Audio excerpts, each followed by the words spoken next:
E se eu tenho esse cara funcionando de maneira totalmente integrada, né? Ou seja, está tudo integrado, eu clico lá no botão, né? Ou seja, estou com o licenciamento tudo em dia, clico lá no botão, ele vai lá no canal da Red Hat, baixa tudo e já faz a implantação de maneira automatizada. Ou seja, eu tenho o principal, essa estrutura do OpenShift 4 agora, eu tenho um escalonamento automático de recursos, tanto na nuvem quanto no ambiente on-premise. O que eu quero dizer isso? Quero dizer que, por exemplo, se eu tiver uma instalação em cima de VMware, por exemplo, que a maioria dos clientes tem virtualização e quer continuar, e a gente faz essa implantação em cima de VMware, né? O que é que acontece? Eu posso fazer uma instalação que a gente chama de API, que é totalmente automatizada, onde, se a aplicação, vou mostrar isso aqui na prática daqui a pouco, para vocês entenderem, se a aplicação necessitar de um novo recurso, de uma nova estrutura, tá? Eu automaticamente, ele já cria uma nova máquina e coloca aquela nova máquina no cluster e migra aqueles containers de maneira automatizada, tá? Então, ainda faz essa estrutura como um todo de maneira integrada. Então, no momento que eu tenho uma estrutura dessa totalmente confiável de Kubernetes, porque a gente conhece muito bem o Kubernetes, onde eu consigo ter uma estrutura de OpenShift que roda em qualquer nuvem. Veja que eu falei para vocês que além de eu poder instalar em qualquer nuvem pública, né, eu ainda tenho em todas as nuvens públicas a implantação dele gerenciada por cada nuvem, né, Rosa, Aro, IBM Cloud, etc. Tal.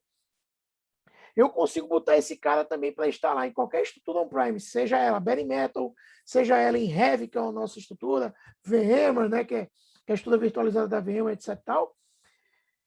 Eu consigo ter o quê? Eu consigo ter uma experiência semelhante à nuvem em qualquer lugar, porque meu container que está aqui em ambiente privado, né, no on-premise, se necessitar, porque cresceu muito, transbordar para o ambiente público, né, para uma nuvem pública, ela vai acontecer de maneira transparente, porque por baixo é OpenShift, por baixo vai estar funcionando. O maior caso disso, a gente tem um cliente, pessoal, um cliente bancário ano passado, que por conta da pandemia, ele teve que crescer sua estrutura quase 4 vezes para dar atendimento à vazão dessa demanda. Tá? E aí ele tinha a estrutura dele on-premise, trabalhando na nossa plataforma de containers, e essa plataforma de containers ela transbordou para mais 2 nuvens. Né? Transbordou para uma IBM Cloud e transbordou para uma Azure, né, que é da Microsoft, para conseguir dar vazão à gama de solicitações de atendimento que precisava naquele momento. Né? E isso muito facilmente conseguimos fazer uma migração de todo esse parque dele em 1 mês e conseguir trabalhar isso de uma maneira muito prática. Por quê? Porque esse cliente ele já vinha inovando no seu ambiente on-premise para trabalhar numa solução de container. Então, a coisa ficou muito mais fácil de ser colocada como um todo. Né?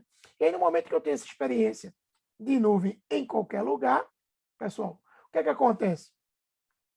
Eu tenho a capacidade, né, de dar ao desenvolvedor o trabalho de inovar. Por quê? Porque aí eu vou dar o famoso poliglota, eu vou dar ao gosto do freguês ou do meu desenvolvedor facilmente vários tipos tecnológicos distintos para que ele possa trabalhar. Então, muito facilmente, eu vou ter lá templates para implantar Kafka, para implementar containers de Spring Boot, para montar containers de Node.js, de containers de React, né, Vertex, containers para você montar single sign-ons, containers para você montar .NET Core, PHP, etc. Tudo isso vai estar lá no catálogo de serviços como um todo. Isso vai funcionar de uma maneira muito fácil para o desenvolvedor inovar tranquilamente. Além de ter várias formas de implantar essas estruturas de container que a gente vai ver no test drive. Então, você pode implantar a partir de um binário na esteira, eu posso implantar a partir de um Dockerfile, eu posso implantar a partir do que a gente chama do source to image, a partir de um código-fonte, você monta o build e a imagem e coloca isso para funcionar. Eu posso montar a partir de um JSON padrão de Kubernetes, eu posso montar a partir de um container já fechado e ele é uma imagem como um todo para fazer isso. Então, tudo isso me dá essa estrutura de de conseguir ser feito de uma maneira muito tranquila e fácil, né? E aí é uma inovação de código aberto, bem tranquila de ser implementada, né? Outra coisa principal que cria no OpenShift 4 é o que a gente chama dos OpenShift Operators, né? Essa ideia de operators, né? Ela vem justamente para simplificar a vida também da infraestrutura. Então, aquela dor de cabeça de implantar um, um novo recurso ali para disponibilizar para o desenvolvedor, então eu quero implantar um Kafka, né? Pô, o Kafka é uma solução de mensageria, né? E é uma puta solução de mensageria, é a solução que funciona hoje no Pix, né? Toda a tecnologia que roda lá é nossa, né? É Red Hat. É essa estrutura que a gente está conversando aqui com a parte do integration, que é justamente o Kafka, eu falei isso há 2 semanas atrás. E o que acontece? O Kafka não é fácil de implantar, tá? Tem YAML para cá, YAML para lá, são quase 6, 7, 8 containers para você implantar essa estrutura como um todo. Quando você pega um operator, qual é a função do operator? É como se ele fosse um instalador, né? Então, facilmente você entra lá na parte de operators, você clica no botão de operators, você registra aquele canal para que ele possa baixar as estruturas do operador, pede para implantar e ele implanta facilmente aquela estrutura como um todo, né? E esses operators, ele pode, desde ser um operator básico, que ele simplesmente faz só a parte de implantação automatizada do recurso que a gente quer implantar, como é que ele pode ser fase 4 até fase 5, onde ele tem todo o estudo de alertas, de métricas, de autopilot, onde ele mesmo verifica se precisa ser colocado ser colocadas novas formas de estrutura para ser trabalhado e atualizado de maneira muito tranquila, né? E aí veja que a gente fez uma pergunta aí para vocês que isso é muito interessante, né? Qual o orquestrador de container que você está utilizando? E aí, quando a gente fala de orquestrador aqui, só para vocês não confundirem, veja que o que eu acabei de falar para vocês. O OpenShift ele utiliza Kubernetes, tá, pessoal? Então, quando vocês pensam em OpenShift, pense que a gente está utilizando Kubernetes. E quando a gente pergunta se você está utilizando Kubernetes, a gente está perguntando se você está utilizando só o Kubernetes. Ou seja, se eu estou utilizando o Kubernetes puro, eu não estou utilizando uma plataforma de containers, né? Ou seja, o OpenShift, vocês entenderam que ele é muito mais do que simplesmente o orquestrador. E quando a gente fala assim, pô, você está utilizando o OpenShift, o que quer dizer que você está utilizando? Você continua utilizando o Kubernetes, mas você está com uma plataforma completa, que tem todas as soluções. Quando você fala que você só está utilizando o Kubernetes em si, o que você tem é aquele pedacinho que eu falei, que é a mesma coisa que você estiver trabalhando com o SCS, é um pedacinho. O SCS da AWS, ele é um Kubernetes, só aquele pedacinho suportado pela AWS. Mas veja que a AWS ela suporta o OpenShift como um todo, que é justamente a plataforma de container que lá se chama Rosa, né? O Docker Swarm, a solução de orquestração da Docker, né? O GKE, o GKE da Google, mesma coisa, é um pedacinho, é um Kubernetes suportado, é só um pedacinho. O Azure de Container Service, um pedacinho, e assim sucessivamente, tá, pessoal? Então, veja que essa ideia para vocês entenderem dos orquestradores e a solução como um todo, né? Então, quando a gente fala, tô usando OpenShift, você trabalha totalmente integrado com tudo. O César me perguntou aqui fez uma pergunta aqui que é o seguinte: você poderia me atualizar de como está o avanço no desenvolvimento do operator do GitLab? Então, César, vamos lá. Quem faz os operators terceirizados são as empresas terceirizadas, tá? Então, por exemplo, hoje está sendo desenvolvido pela GitLab, né? Um operador deles para colocar isso de uma maneira muito mais fácil dentro do OpenShift, já está bem avançado, já tem algumas coisas, né? Você já tem algumas instalações lá que você bota o Argo CD, bota a parte de GitLab, bota toda a estrutura lá, mas ainda não tem nada 100% pronto, mas você consegue pegar alguns operators lá para funcionar, né? Mas a gente, como o Red Hat, a gente não está trabalhando nesse operador. Por quê? Porque é um operador terceiro. Então, você vai ver que tem muito operador terceiro dentro do OpenShift, e aí a gente dá a forma de como construir a empresa terceira, ela pode fazer a estrutura terceira, o coisa terceiro pode fazer, né? Sim, o Wagner também perguntou, na outra apresentação que vi, foi passado o manual dos operators, ou seja, o próprio cliente pode criar o seu. Sim, vocês podem criar. E é interessante que vocês criem esses operadores para alguma solução complexa de vocês. Sei lá, de repente você tem uma implantação de uma aplicação que ela é muito complexa e que você quer fazer ela como operador. Você pode fazer isso também, tá? Então, você pode criar esses operadores também, Wagner. Bem lembrado que você falou, e tocar nesse assunto também, você pode criar seus operadores, assim como eu expliquei aqui, que essas empresas terceiras estão fazendo. Muitos daqueles operadores que estão lá dentro do OpenShift não foi a Red Hat que fez, né? Foi outras empresas que fizeram. Então, você vai ter o operador da App Dynamics. Quem é que fez isso? A App Dynamics. Você vai ter o operador lá da IBM, lá. Quem foi que fez? A IBM. Você pode fazer o seu? Pode também, tá? Tranquilo? Então, vocês podem criar esses operadores de vocês também, tá? E aí, vamos aqui rapidamente, eu vou entrar em alguns conceitos bem rápidos aqui, só para quem realmente não tem conhecimento nenhum de Kubernetes e OpenShift, de instalação, para você botar esse conceito aqui. E aí, a Ives perguntou aqui, então, tendo o meu Node com um pod X, qualquer, na necessidade de instalação de um recurso via Operator, seria aberto um novo pod no Node, ou seria necessário criar um novo Node e usar o mesh para comunicar? Quando você faz a instalação via Operator, ele vai criar esse recurso, ele vai ser um novo pod, né? Pense que cada instalação que você faz de um Operator, ele tem novos pods trabalhando. E aí, claro, a comunicação ela pode ser feita de várias formas. Pode estar trabalhando com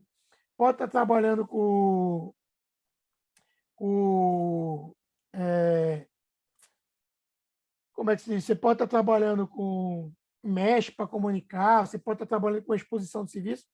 A forma de você se comunicar entre containers, ela tem várias formas. No final das contas, existe um service VIP que aquele container expõe, que isso é um padrão Kubernetes que eu justamente vou falar agora, e aí a pessoa pode se comunicar de N formas para que ele possa estar trabalhando, né? Então, mesh é uma forma de trabalhar, mas não necessariamente você precisa de mesh para ser trabalhado. Então, só para vocês terem uma ideia aqui, né? O que é que a gente chama de container, né? Dentro do Kubernetes tem o container, a menor unidade de computação, né? Mas a gente não pode confundir o container com o que a gente chama de imagem. O container é a versão da imagem do binário rodando, né? Então, a imagem, pense que é o quê? Pense que a imagem é um template. Se a gente quiser fazer uma analogia com o VM, é um template que você tem lá, que quando você roda aquele template, ele pode fazer uma máquina, no caso aqui um container, né? Ficar em processo de uso, né? Então, os containers são criados a partir de imagem. Como eu falei para vocês, a Red Hat ela fornece uma série de imagens certificadas e homologadas dentro do catálogo do OpenShift para que vocês possam fazer uso, né? Isso não impede que vocês criem imagem de vocês, isso não impede que vocês peguem imagem de terceiro e usem para vocês. Porém, essas imagens que vocês criam, né? Se vocês se utilizar de uma base nossa, vocês têm um suporte que a gente chama do melhor esforço em um determinado momento. Se você pega a imagem de terceiro, aí é a imagem e a responsabilidade do terceiro, mas toda a plataforma OpenShift ela consegue fazer funcionar essa imagem sem problema nenhum. Agora a gente só não suporta essa imagem como um todo. Tá? E essa solução do OpenShift ela é a única tá, no mercado que justamente a gente consegue suportar essas imagens como um todo. Você não vai ver catálogo suportado 100% por aí. Tá? E a gente faz isso aí para ser trabalhado. Então, binário é isso. Dentro desse binário, dessas imagens aqui, a gente tem um repositório. O OpenShift ele tem um repositório de registro de imagens quando a gente faz essa instalação. Tá? Pode ser colocado um registro de imagens fora do OpenShift, existe, tá? É uma solução nossa que chama Quay, né? Onde você pode colocar esse registro de imagem para ser um registro de imagem centralizado da empresa, e esse registro de imagem centralizado da empresa sai para pegar imagens de fora, né? Por padrão, quando a gente não instala o Quay, né? O OpenShift padrão é sem o Quay, é só com o registro normal do OpenShift, e esse OpenShift está registrado no Quay da Red Hat Central, que pega as imagens da Red Hat e traz para cá. Não, mas eu quero ter um meu aqui, vocês podem ter uma subscrição chamada OpenShift Plus, que além de vir o OpenShift, ela vem com a estrutura do Quay também, e aí se implanta esse registro geral, que também vai buscar de vários lugares, etc. Ou seja, você pode ter um gerenciador né, um registro de imagem, um registrador de imagem fora do OpenShift. Mas o OpenShift tem o seu e é lá que fica instalado todas as imagens do OpenShift. E quando você quer fazer o uso dele, você escolhe uma imagem daquela e aquela imagem faz o deploy como um todo, tá?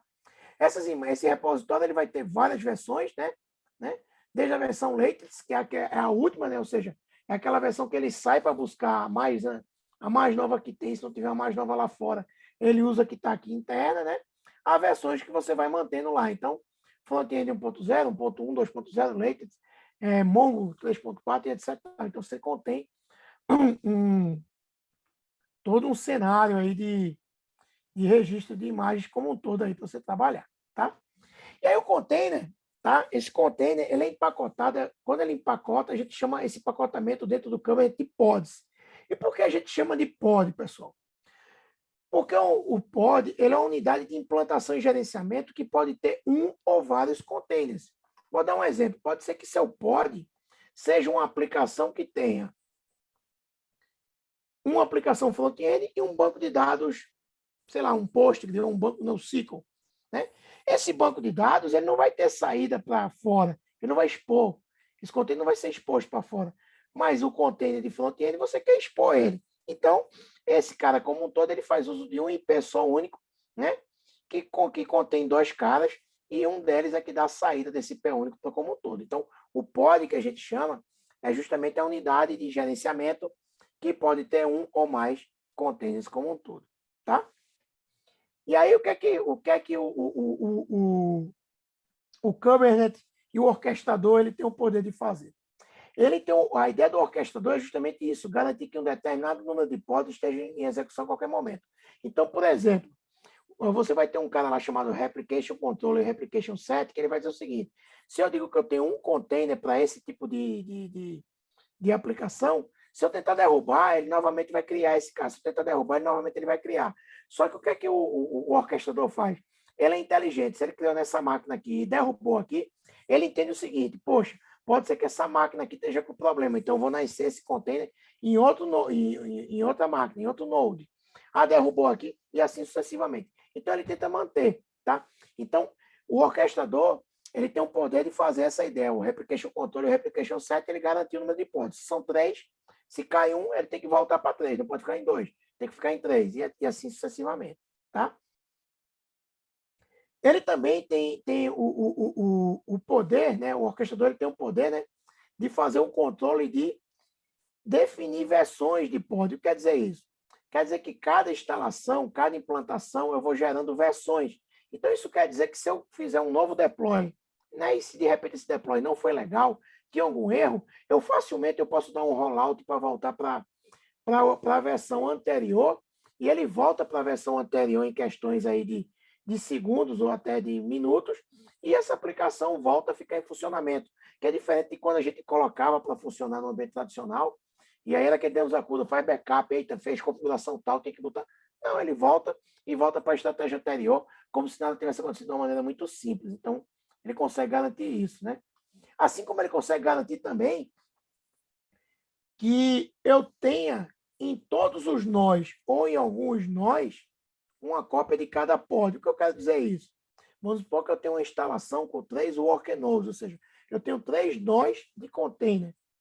Se eu digo que eu tenho 3 pods dessa aplicação, automaticamente o orquestrador entende que ele tem que criar um pod nesse nó, um outro pod nesse outro nó e um outro pod no terceiro nó. Ou seja, eu tenho um pod em cada um, ele distribui isso de maneira, ele tenta distribuir isso de maneira igualitária para garantir a alta disponibilidade a todo momento dessa aplicação, para caso tenha falha de hardware. Então, veja que você tem uma estrutura que consegue te dar toda essa inteligência para fazer essa solução como um todo, tá? Só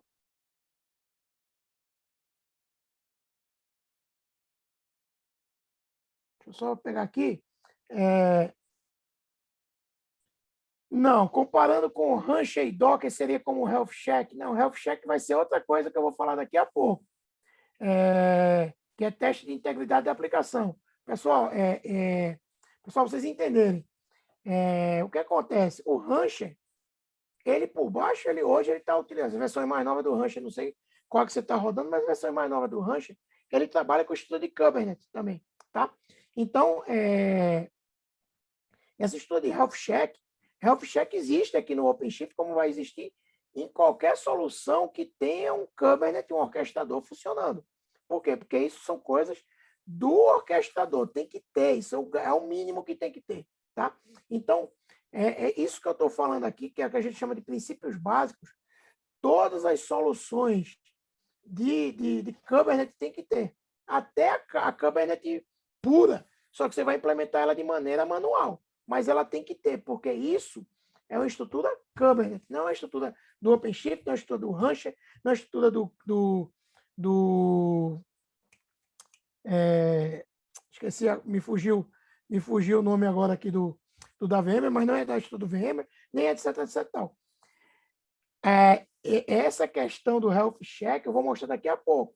Isso, o Health Check é uma estrutura Kubernetes, que é outra estrutura lá, que é para você ver o Readiness e o Liveness, onde você vai estar checando se a aplicação já está disponível para uso, né? Porque o que acontece? Por padrão, o Kubernetes, no momento que você coloca um container no ar, que ele entra em execução, ele já libera para dar recurso. Ele já vai liberar para dar porrada. Só que aí, aquela aplicação vai tentar acessar e ele não está disponível. Então, quando você bota um health check de readiness, o que ele vai fazer é o quê? No readiness, ele vai garantir para dizer para o pessoal o seguinte, ó, não está no momento ainda dele receber tráfego. Então, aí ele espera. Opa, agora o readiness está dizendo que está ok. Aí ele começa a receber tráfego. Assim como vai ter a estrutura do liveness. Aí o liveness, o que ele vai fazer? Ele vai checar se de repente, por alguma aplicação, aquela aplicação não está mais disponível, só que o Kubernetes, por padrão, ele deixa no ar porque ele entende que aquele container está no ar, só que ele não entende que aquele container, de repente, entrou em deadlock e não consegue mais dar a resposta. Então, o liveness, o que ele faz? Ele recebe o check, o health check lá, para dizer o seguinte, opa, esse cara aqui ele está indisponível, então ele precisa fazer um processo de renascimento. Então, baixa-se aquele container, nasce novamente, para que aquele container volte em vida, né? Que é a história do liveness. A ideia do que eu estou falando aqui, a ideia de garantir o número de pods em cada máquina. Ou seja, se eu tenho 3 nodes, e eu estou dizendo que nesses 3 eu tenho 3 pods rodando em execução, eu tenho que garantir que em cada node eu tenha pelo menos um. Eu não posso ter 2 aqui e um aqui e nada lá no outro, né? Então, o que o orquestrador faz é garantir que tem um em cada estrutura. Isso é uma estrutura Kubernetes, tá, pessoal? Não é uma estrutura Rancher, não é uma estrutura OpenShift, não é uma estrutura... O OpenShift ele é o muito mais do que isso aqui que a gente está falando aqui. Eu estou agora só me atendo primeiro a conceitos Kubernetes para que todo mundo entenda uma estrutura do que um orquestrador faz, tá? E aí, qualquer estrutura que se utilize de um orquestrador Kubernetes, ele vai ter pelo menos isso aqui, porque senão ele não é certificado em Kubernetes como estrutura como um todo. Tranquilo? A mesma ideia é a parte de config maps, né? Ou seja, a ideia do config maps é justamente para que você desacople toda essa estrutura de configuração de conteúdo da imagem. Então, questões de como banco de dados, né? Que você quer desacoplar e não ficar dentro da aplicação, etc. Tal, você vai criar config maps para que você tenha configurações que elas vão ser embutidas no tempo de deploy desse container através desses config maps e vai ser gerenciado dessa maneira, tá? Novamente, isso aqui é uma estrutura que faz parte do Kubernetes como um todo. Então, qualquer estrutura Kubernetes tem estrutura de config map. Você vai, se for fazer hoje se for pegar hoje e for fazer uma certificação de CKA, CKAD, que são certificações Kubernetes pura, você tem que conhecer config map, tem que conhecer Daemon City, Replication Controller, etc. Tudo isso aí para passar na prova, porque isso faz parte do Kubernetes como um todo, faz parte do Kubernetes puro. Isso não é uma estrutura Rancher, não é uma estrutura nesse sentido aí, tá? É uma estrutura Kubernetes padrão, é o Kubernetes puro, e aí aquela solução que está se utilizando daqueles conceitos de Kubernetes, ele tem que ter essa solução como um todo, tá? Então, isso é o que a gente chama do mínimo como um todo, tá? A mesma coisa a parte de secrets, né? Que é fornecer um mecanismo para manter as informações confidenciais. E aí vocês vão usar isso. E aí você vai me dizer assim, pô, Osman, então você está dizendo que isso é Kubernetes? Por que então o OpenShift? Aí você vai entender o seguinte, o que a plataforma do OpenShift vai fazer? Tudo isso aqui, se a gente fosse trabalhar com Kubernetes puro, você teria que fazer muita coisa de maneira manual, trabalhar com YAML puro, fazer uma série de comandos gigantescos em linhas de comando para conseguir fazer isso. A ideia do OpenShift, a ideia de uma plataforma de containers, é conseguir fazer tudo isso de uma maneira abstrata, de uma maneira muito mais simples, sem tirar o poder do cara que é da infraestrutura, que gosta também, às vezes, de meter a mão na linha de comando e fazer na linha de comando, poder fazer também. Então, o OpenShift ele vai te dar esse poder, a plataforma ela tem que te dar esse poder de criar uma abstração e criar recursos de facilidade de trabalhar com tudo isso, para que você possa equalizar os níveis de pessoas que estão trabalhando na infraestrutura. Ou seja, para que você possa conseguir com que uma pessoa que tem um conceito de infraestrutura um pouco mais baixo e aquela que tem um conceito mais alto, elas consigam conversar na mesma linguagem e da mesma maneira e consigam trabalhar juntas com a mesma produtividade no primeiro momento. E aí, claro, depois de um momento que essa pessoa está trabalhando com o Kubernetes, ela vai chegar nesse nível aqui mais alto, vai se igualar a esse cara aqui, e óbvio, você vai ter pessoas experientes. Mas você consegue dar o start, você consegue fazer com que pessoas que não têm um conhecimento tão alto no primeiro momento consigam já trabalhar com estrutura de container e dar esse start como um todo, facilitando tudo.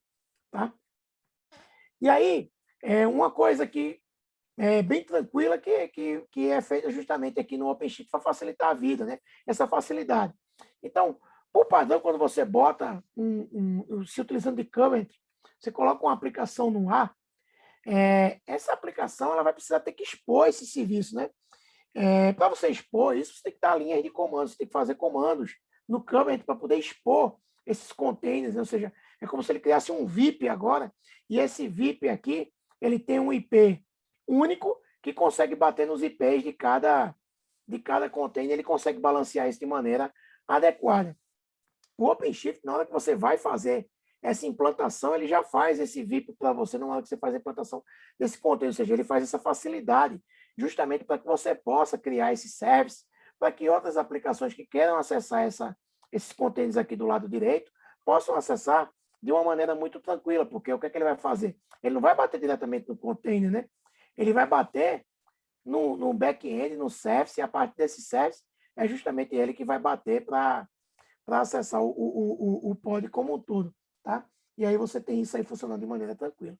A outra coisa que tem dentro do OpenShift, né? E aí isso aí já não é mais uma solução Kubernetes, aí já é uma coisa específica do OpenShift, né? O OpenShift, por padrão, quando ele implanta também todo um recurso de DNS, né? E ele implanta containers que a gente chama de containers de infraestrutura para fazer toda a parte de router, para poder expor esse serviço do cliente para um ambiente externo, através de URLs do mundo. Então, no momento que eu crio esse container, eu posso automaticamente dizer que já vou expor esse serviço, né? Eu já quero expor esse serviço como uma aplicação, e ele expõe através de um router, né? Onde ele cria uma URL, né? Uma URL de mundo, para que aplicações externas possam bater nessa URL, que vão bater nesse router, e esse router vai saber redirecionar para toda a parte do back-end de service lá, para poder acessar a aplicação que queira, aquele container que esteja mais disponível para uso naquele momento. Então, essa parte de router já é uma coisa bem específica do OpenShift, já não é mais Kubernetes, e ele faz tudo isso de uma maneira automatizada. Tá?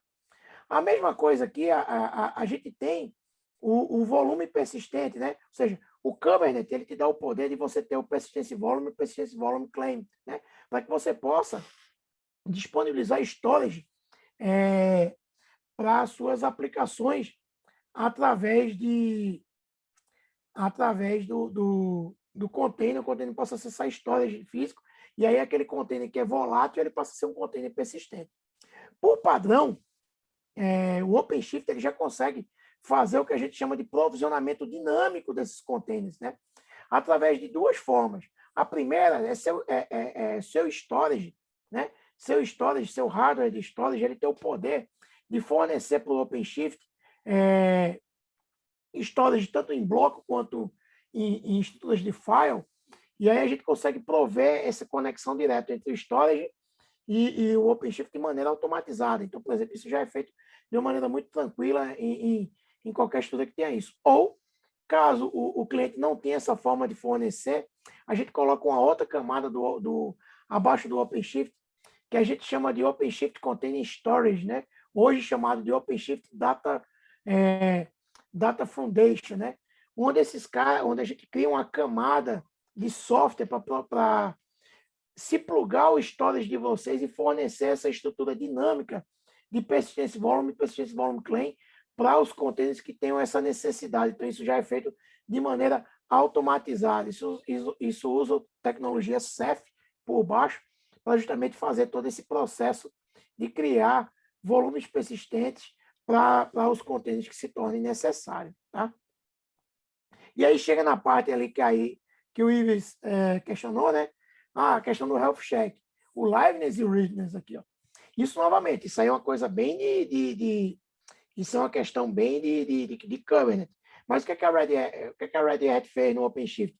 Ela criou uma facilidade que vocês vão ver lá, de criar isso de uma maneira muito mais simples, de uma maneira muito mais visual, para dar essa visibilidade. Então, o que é o readiness e o liveness? É aquilo que eu expliquei, né? Por padrão, no momento que aquele container ele já entra em running, para o Kubernetes, ele entende que ele já tem que disponibilizar aquela estrutura. Só que muitas vezes ele entra em running, mas por dentro, aquela aplicação está entrando em uso ainda. Então, a ideia do readiness, que ele faz é o quê? É você fazer um health check, onde ele fica esperando e checando se aquela aplicação já está em ready. Quando ela está em ready, ela manda uma mensagem, né? E aí diz, ó, agora pode receber tráfego. E aí ele disponibiliza o tráfego para essa aplicação receber. Então, isso é a ideia do readiness, né? E o liveness é o quê? Às vezes a aplicação, o container, está em running, mas internamente lá ele entrou em deadlock. Internamente, a aplicação lá dentro ela entrou em deadlock. E para o Kubernetes, ele não entende isso. Ele acha que a aplicação está funcionando, né? E aí, o que é que o Kubernetes criou com o liveness? É justamente a ideia de ele fazer novamente um health check, onde ele vai checar se aquela aplicação ainda está fazendo resposta. E se ela não está mais dando resposta, ela entende que ele tem que desligar aquela aplicação, né?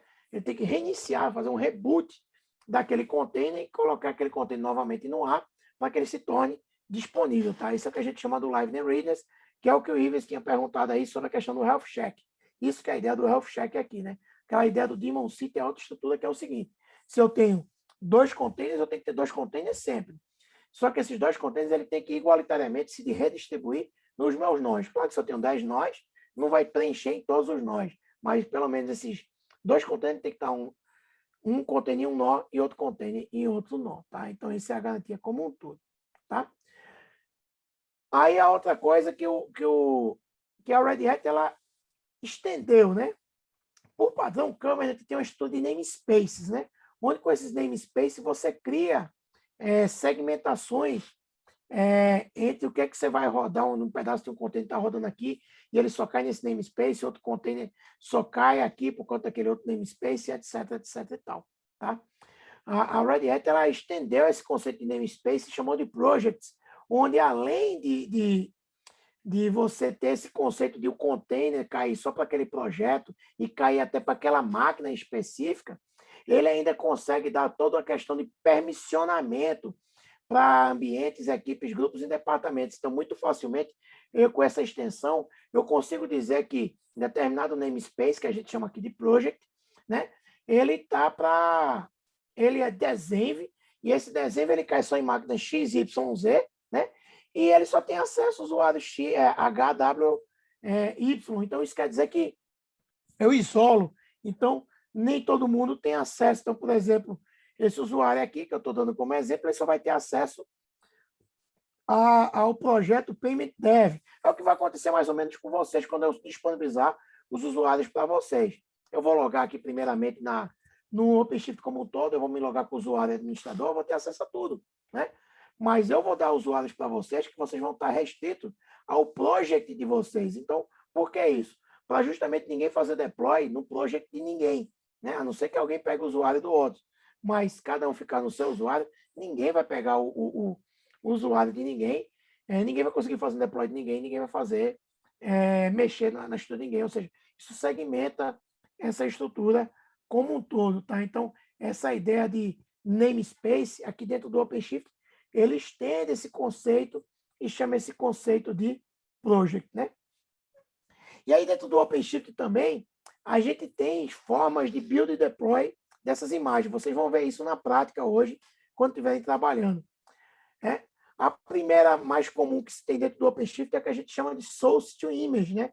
Que é o deploy ou source code, ou seja, eu pego de um código source, trago esse código, faço um git desse código, compilo esse código, além depois de compilado dentro de uma image de build, ele é juntado com a nova imagem e colocado dentro dessa nova imagem. Essa imagem é colocada dentro do resto da Red Hat e depois ela é posta em running, né? A outra é o seguinte, eu não quero pegar de um source, eu quero pegar de um nexus da vida, um binário. Então, ele vai lá no binário, ele vai lá naquele binário que está rodando um determinado nexus, por exemplo, traz aquele binário que se junta com a imagem de build lá para você compor esse binário dentro de uma solução que coloca dentro de uma imagem de runtime e bota para funcionar. E o outro, a estrutura padrão, que é através de Docker. Então, a primeira que a gente chama de source to image é aquilo que eu falei, através de um Git. Vocês vão ver isso quando vocês construírem a esteira, hoje na prática, né? Ou quando vocês terminarem todos os exercícios lá. Então, através de um Git, você pega o código, né? Esse código vai, monta a imagem junto com a imagem de builder, faz todo o deploy, coloca a aplicação toda para funcionar, e aí depois faz o deploy dessa aplicação, né? Colocando essa aplicação no ar dentro do OpenShift, tá? A outra ideia do binário é, eu vou buscar o binário, não mais o código, né? E aí esse binário, de novo, se junta à imagem de builder e coloca essa aplicação no ar também. E a terceira, através de uma estrutura de Docker, né? Docker Image, onde eu pego um código de Docker Image, né? Coloco esse Docker Image, coloco essa imagem, faço um push para dentro do resto de imagem, depois faço esse deploy e coloco ele no ar como um todo. Tranquilo?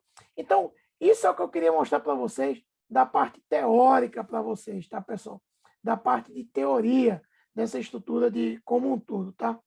Eu vou agora aqui, antes de começar e passar para vocês a parte prática, eu vou aqui novamente dar mais um espaço para se vocês têm alguma pergunta, algum questionamento que vocês queiram fazer, né? Se não, eu vou dar prosseguimento para que vocês possam ter acesso ao ambiente. E aí, a partir desse momento, depois que a gente der acesso ao ambiente, a gente gera até um intervalinho aí de 5 minutos para vocês beberem água e aí vocês já podem começar a fazer esse trabalho como um todo. Mais alguém tem alguma pergunta, quer fazer algum questionamento sobre isso teórico que a gente falou aqui?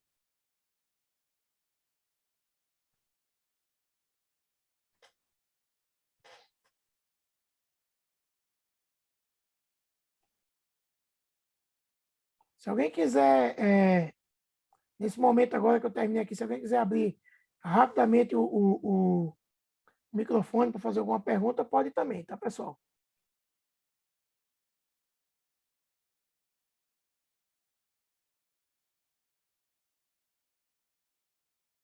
Não? Dou-lhe uma, dou-lhe duas, dou-lhe três, vou entender então que ninguém vai fazer perguntas, então eu vou passar o ambiente para vocês aqui rapidamente, tá? Antes de passar o ambiente, eu vou logar aqui com o ambiente, com o usuário. Opa, bate papo aqui, deixa eu ver o que chegou. Resolução, coloquei no QA. Eu respondi a sua lá, do QA, César lá. Você tem mais algum aqui? Deixa eu ver aqui. A do Health Check, César, como discernir as responsabilidades entre GitLab e o OpenShift no CI/CD? O que é papel ou não um do outro? Eles não acabam se confundindo, especialmente da parte da esteira. César, na realidade, quem vai definir isso aí não é a ferramenta. Quem vai definir isso é a cultura. Então, dentro muito mais do que só ferramentas, tem que existir uma cultura de DevOps dentro da empresa de vocês. E essa cultura, ela é criada, né? A gente fala que dentro do nosso mundo, do nosso mundo aqui, quando a gente vai criar essa jornada de Cloud Native Adoption no cliente, né? A gente tem 3 pilares, né? Pessoas, aplicações, né? E ferramentas, né? Esses 3 pilares, eles têm que estar trabalhando em conjunto, tá? E aí, o que é que acontece? Quando a gente vai para dentro do ambiente de vocês, a gente vai para essa parte também, a nosso time de consultoria também, ele começa a criar essas responsabilidades e colocar esse aculturamento dentro da equipe de vocês. E aí, na hora que vai criando esse aculturamento também, obviamente, vocês têm que escrever, né, isso em algum lugar, criar em algum lugar, o que seria a cultura DevOps daquele órgão para definir esses papéis entre o que é cada um e outro. Porque na esteira, ela não vai se misturar, ela vai ficar bem definida e você vai conseguir separar. Mas você precisa ter uma cultura dentro do seu mundo para você saber até que ponto você vai definir cada estrutura, tá? Então, assim, essa ideia de DevOps ela é muito difundida, mas ela precisa também de uma cultura dentro da empresa que ela é criada no momento que você começa a trabalhar nesse cenário como um todo, tá? Então, tem essa questão aí também, tá, César? Deixa eu só logar aqui rapidamente aqui. Vou logar aqui. Eu vou logar aqui como administrador do meu OpenShift, tá?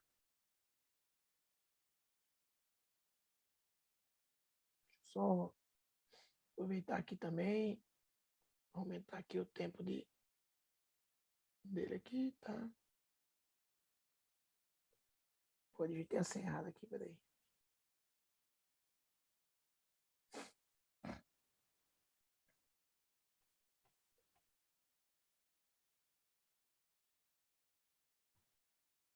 Digitei a senha errada aqui, pessoal, peraí, só rapidamente aqui,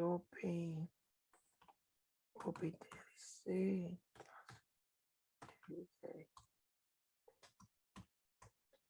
Desligar o Caps Lock aqui, tá ligado?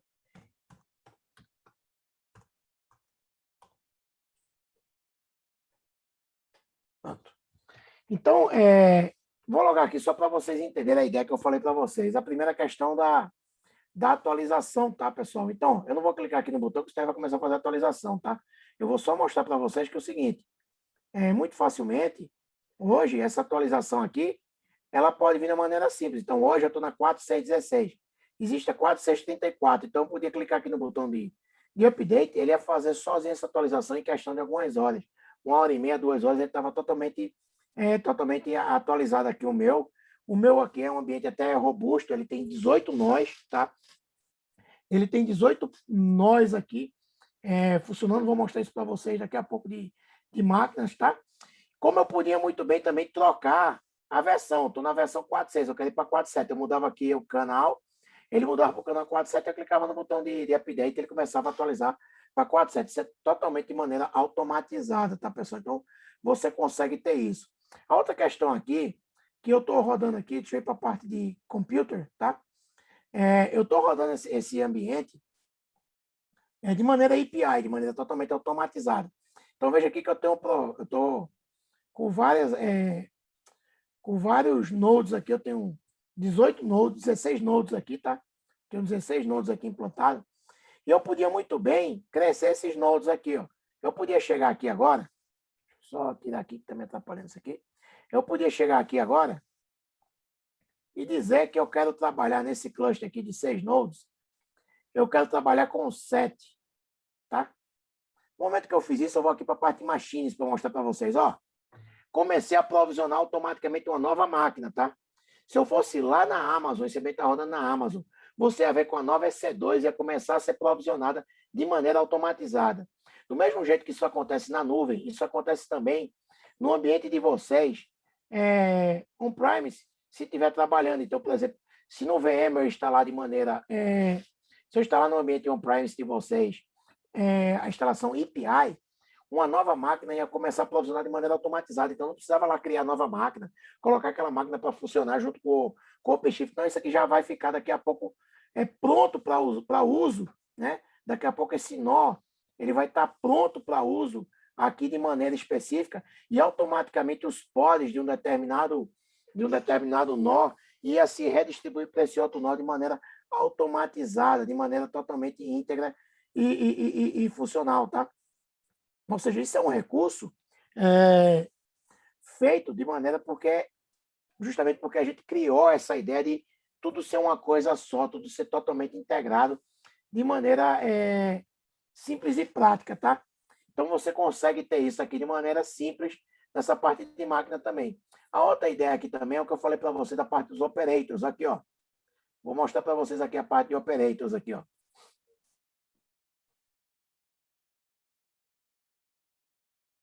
Então, existe vários operators aqui, desde operators nossos, né? Isso aqui, Advanced Cluster Manager nosso, né? São operators da Red Hat como operators de terceiros. Então, aqui, ó, AK, Cluster Operator, né? Anaconda, Team Edition. Deixa eu pegar aqui, ó. Deixa eu pegar aqui uma parte aqui, ó. ArangoDB, Aqua Security Operator. Então, assim, tudo isso aí são clientes terceiros. E aí que você podia colocar para funcionar e implantar ele de uma maneira simples, tá? E a implantação dele é tão simples quanto. Eu vou pegar aqui uma estrutura, não vou fazer a implantação aqui para não perder tempo e dar o ambiente para vocês, mas eu podia chegar aqui, ó. Vou pegar aqui a parte do Kafka aqui, só para vocês verem aqui, ó. AMQ Streams. Podia chegar aqui no AMQ Streams aqui, ó. O que é que ele ia fazer? Ele ia chegar aqui e dizer assim, install. Ele ia me perguntar de onde eu vou buscar, onde é que eu vou colocar esse cara para funcionar como um todo. Então, eu ia criar um namespace para ele, né?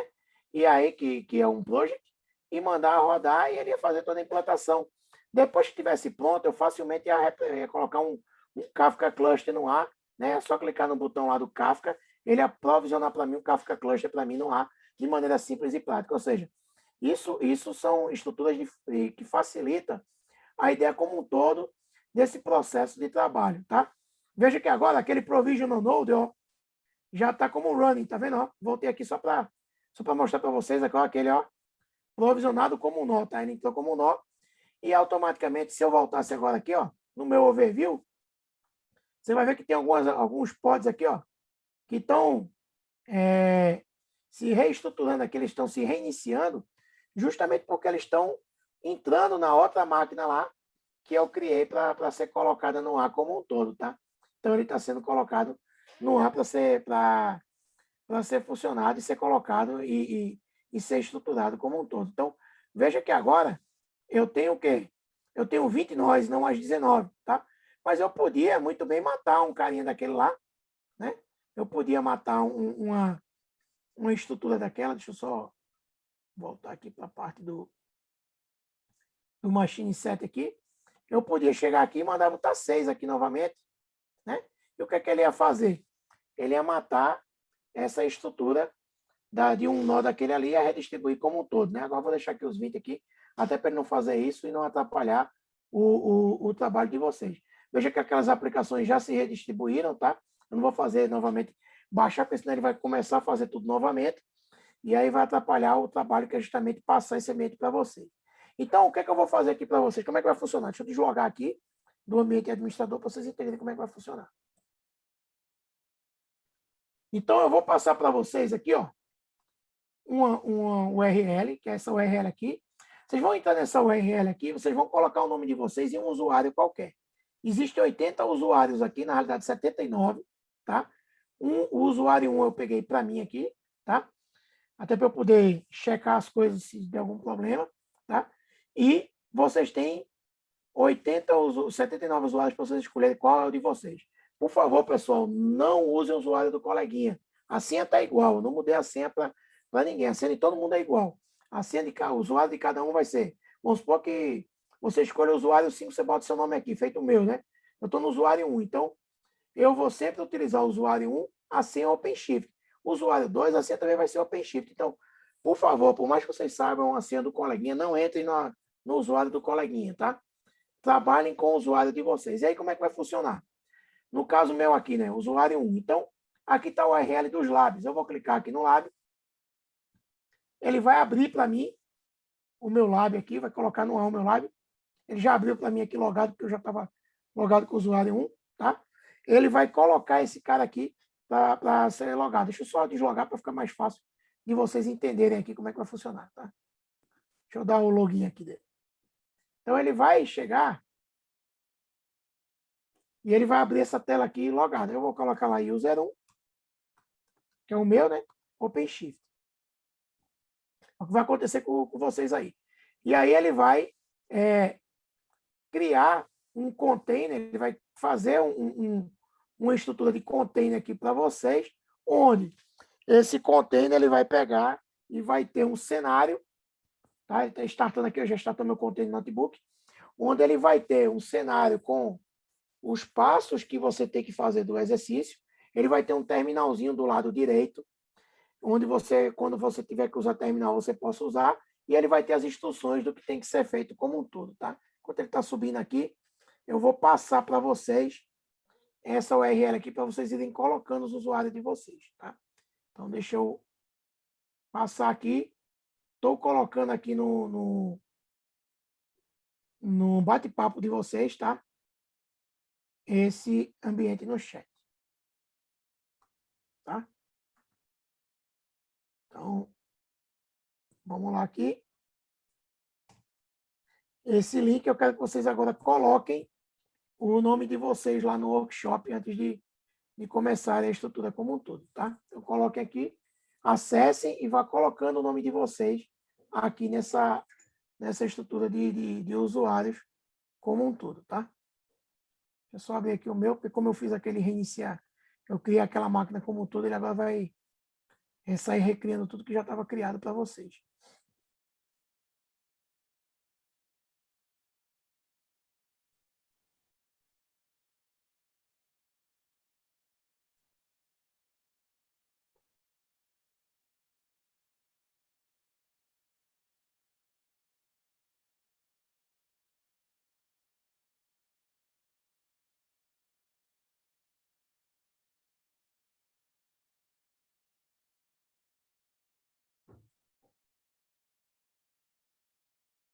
Só logar aqui no...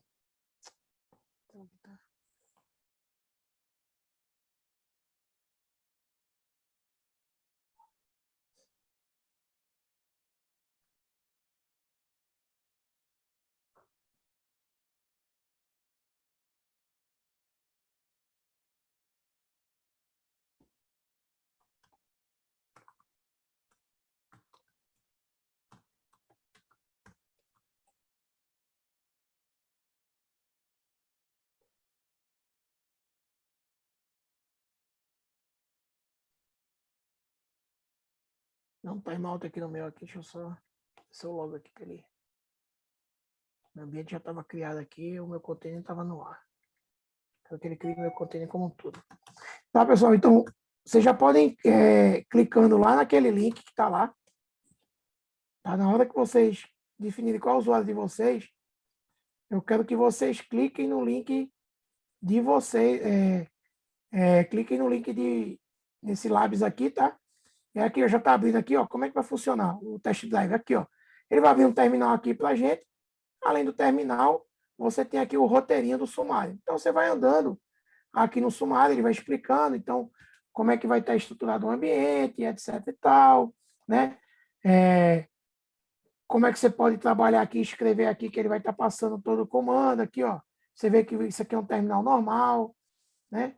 A arquitetura do ambiente como um todo, onde você pode estar verificando isso aqui, até que vai chegar a primeira atividade, que é explorar tanto a parte de linha de comando, como explorar a parte do web console de vocês, tá?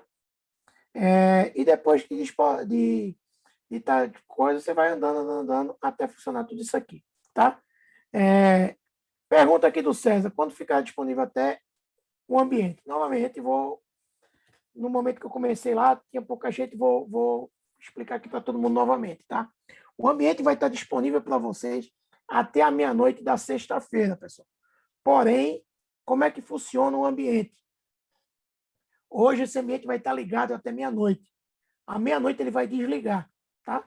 Vou deixar ligado 24 horas, até porque não faz muito sentido na madrugada. Então, à meia-noite ele vai desligar. Quando for 7 horas da manhã, no máximo, tá? Porque eu estou dizendo isso no máximo, porque eu acordo aqui, é tempo de eu levar minha filha aqui na escola e voltar, eu starto o ambiente. Então, 7 horas no máximo da manhã, esse ambiente volta no ar novamente, né? E aí ele novamente vai ficar no ar amanhã até mais ou menos 11h30, meia-noite. E assim sucessivamente na quinta, assim sucessivamente na sexta. Na sexta, meia-noite, esse ambiente vai desligar e não vai ficar mais disponível. Então, vocês vão ter terça, que é hoje, quarta, quinta e sexta, para fazer as atividades aqui, que não são muitas, são tranquilas, e entender como é que funciona o ambiente como um todo. Tranquilo? Então, está disponível para vocês até a sexta-feira, à meia-noite, tá? Lembrando que o ambiente sempre desliga no período noturno, né? 10h30, 11 horas, 11h30, hoje meia-noite, mas não passa de meia-noite, ele desliga e ele volta ao ar 7 horas da manhã e ele está no ar novamente. Tranquilo, pessoal? Então, bom test drive aí para vocês, acessem o ambiente, façam aí e qualquer dúvida podem colocar aí no chat, tá? Vou estar aqui, mas eu vou entrar em mute para não ficar atrapalhando vocês aí no que vocês estejam fazendo, tá?